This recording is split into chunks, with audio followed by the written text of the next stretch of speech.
Hello, everybody. It's the Lit Optimist. Today, talking about One for the Road, which is kind of a sequel to Salem's Lot.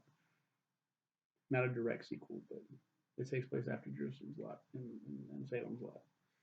In the small town of Falmouth, Maine, we're introduced to Booth, an elderly resident of the town who talks to us about the neighboring town, Jerusalem's Lot, or as locals call it, Salem's Lot. They've heard enough about the town to be superstitious, even after the town burned down 2 years ago. It just like in Salem's Lot. No one goes near the town, except for a loudmouth trucker who's never been seen again. One day, on a very cold winter day, that's repetitive, with a blizzard happening right outside the bar where Booth is hanging out, a man named Gerald Lumley runs in distraught, claiming to have lost his family in the blizzard. His car is shut down. Their car is shut down, and he needs help.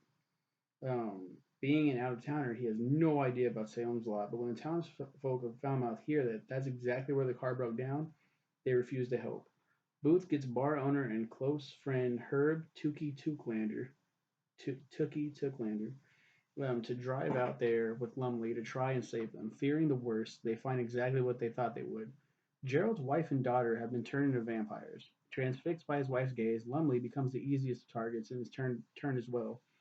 Our elderly hero Booth is transfixed by the Lumley's little girl who just wants a little kiss before he tosses a Bible at them and runs away with Tookie. The book ends with Tookie dying a couple years before Booth tells his tale of a myocardial infection and Booth giving a warning to the reader, especially of a little girl seeking help. I love Salem's Lot so much, so the fact that King gave us this little sequel really makes me happy.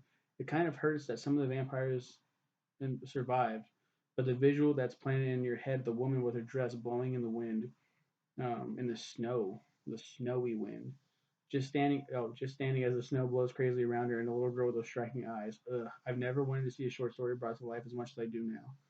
Thanks go to Natalie Titus for requesting the short story. Fucking hell, man! Like, it's really good. Take a shot. It's really good that um, they followed up with it, and yeah, it's depressing, heavily depressing. They went through that entire book. The main character and this little boy, they go to every house during daylight hours, find every fucking crypt, stake every vampire. And it takes a lot out of them. It's very physical. It's very laboring, but they do it. And they're like, we gotta hurry up and do it all before sundown. So we gotta do it like immediately in the morning and keep going.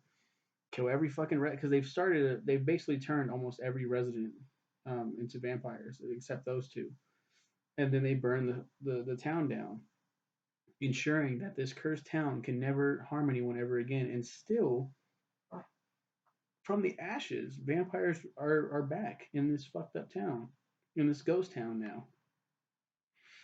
It attracts vampires from all over the world. Um, this isn't the only place where vampires exist, so of course they come back to that haven every once in a while, and they're like, now people really don't fuck with it because they know that it burned down 2 years ago. People died in this town. People are gonna stay away. We can chill here, and whoever shows up, food, new members. So yeah, it's fucked. It's fucking crazy. And a little girl was turned into a vampire. It brings back memories of Salem, reading Salem's Lot, and the love interest in that book. She's turned and she's looking through the window, her striking eyes, trying to tell him, smiling at him with those fangs, telling him that he should come join them, and he has to fight to like close his eyes and roll over, and she keeps tapping on the fucking window and talking to him all night long.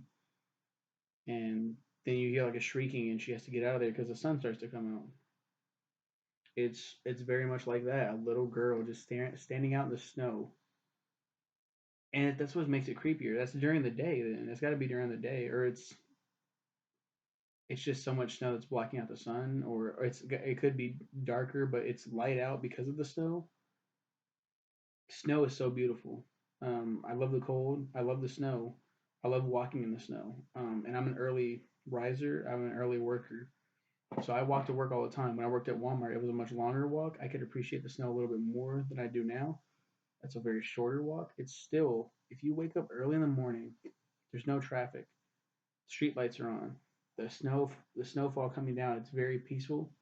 Very mind clearing. There's not a lot of noise. It's very quiet, and it's so beautiful. It reminds me of Christmas as a kid. Like, man, Santa is coming. Kind of like that, but it's just very peaceful. So to fuck up that peace with vampires, like just standing there, like, oh my god, uh, fuck that. You know what I mean? A little girl just standing out in the snow and come on, just give me a kiss. And that's weird. That's creepy too, because that little girl is now vampires are very sexual creatures. So this little girl is kind of like, just give me a kiss, just give me, just give me a little kiss. And this old guy's like, she just wants a little peck, you know what I mean? But that little girl does not just want a little peck. She's gonna bite the fuck out of you. Ugh. Stephen King's amazing, man. Um, and just for Natalie, of course, my cousin, my lovely cousin. I've been my Dark Tower updates. I'm loving Wolves of the. Is the Kaya? Is that how you say it? Because it's a Spanish word or Kaya, Kaya, Kala. It's not Kala because it's a Spanish word. I'll look it up. Um, because I know the two L's make a Y sound, so it's like Kaya. Wolves of the Kaya. Oh man, I've been loving it. It's really good. Um, you guys have a good one. Um, read more Stephen King. He's so good. Okay, take care. Bye.